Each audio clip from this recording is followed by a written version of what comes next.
Hello good afternoon. Last video continuation part ಇದು. Finally KP. Doddi reach ಆದೆ. Mandya to KM. Doddi ಆರಾಮ್ಸೆ ಬರ್ಬೋದು. But KM. Doddi to KP. Doddi 1.5 kilometre ಇದ್ರೂ ಬರೋಕ್ಕೆ ಆಗಲ್ಲ. ಯಾಕೆಂದರೆ ಬಸ್ ಫೆಸಿಲಿಟಿ ಅಷ್ಟೊಂದಿಲ್ಲ. ನಾನು ಯೂಶ್ವಲಿ ಬಂದಾಗಲೆಲ್ಲ ಕೃಷ್ಣ ಅವ್ರ ಜೊತೆ ಇಲ್ಲಾಂದರೆ ಆಟೋ ಮಾಡ್ಕೊಂಡು ಬಂದುಬಿಡ್ತಿದ್ದೆ. ಇವತ್ತು ಪ್ರೈವೇಟ್ ಬಸ್ಸೇ ಸಿಕ್ತು ಇಳಿತಿದ್ದಂಗೆ. ಸೊ ಹಾಗಾಗಿ ಪ್ರೈವೇಟ್ ಬಸ್ಸಲ್ಲೇ ಬಂದೆ. ಮಾವನ್ನ ಕೂಡ ಮಾತಾಡಿಸಿ ಮಾವ ಟಿ ವಿ ನೋಡ್ತಾ ಇದ್ರು. ಸ್ವಲ್ಪ ಹೊತ್ತು ಮಾತಾಡಿ ಕೂತ್ಕೊಂಡು, ಮತ್ತು ಇದು ನನ್ನ ಕಸಿನ್ ಮನೆ ಪಕ್ಕದಲ್ಲೇ ಇರೋದು, ನಮ್ಮ ಚಿಕ್ಕಪ್ಪನ ಮಗಳು. ನಾವು ಚೈಲ್ಡ್ಹುಡ್ಡಿಂದನೂ ನನಗೊಳ್ಗೂ 1 ವರ್ಷ ಡಿಫ್ರೆನ್ಸ್ ಅಷ್ಟೇ. ನನ್ನ ಅಕ್ಕ ಅಂತ ಏನೂ ಕರೆಯಲ್ಲ. ನಾವು ಫ್ರೆಂಡ್ಸ್ ಥರನೇ ಫುಲ್ ನನ್ನ ಚೈಲ್ಡ್ಹುಡ್ಡಿಂದ ಇಲ್ಲಿ ತನಕನೂ ಹಾಗೆ ಫ್ರೆಂಡ್ಸ್ ಥರನೇ ಇದ್ದೀವಿ. ಸೊ ಸ್ವಲ್ಪ ಹೊತ್ತು ಕೂತ್ಕೊಂಡು ಮಾತಾಡಿದೆ ಅವಳ ಜೊತೆ. ಮತ್ತು ಅಮ್ಮ ಮಟನ್ ಸಾಂಬಾರು ಪ್ರಿಪೇರ್ ಮಾಡಿದರು, ಮತ್ತು ಕಬಾಬ್ ನಾನು ಹಾಕಿದೆ ಬಂದು, ಸ್ವೀಟ್ ಕೂಡ ಮಾಡಿದರು.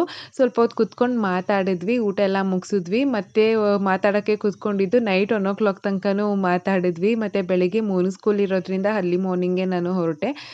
ಸೊ ಹೀಗಿತ್ತು ನನ್ನ ಈ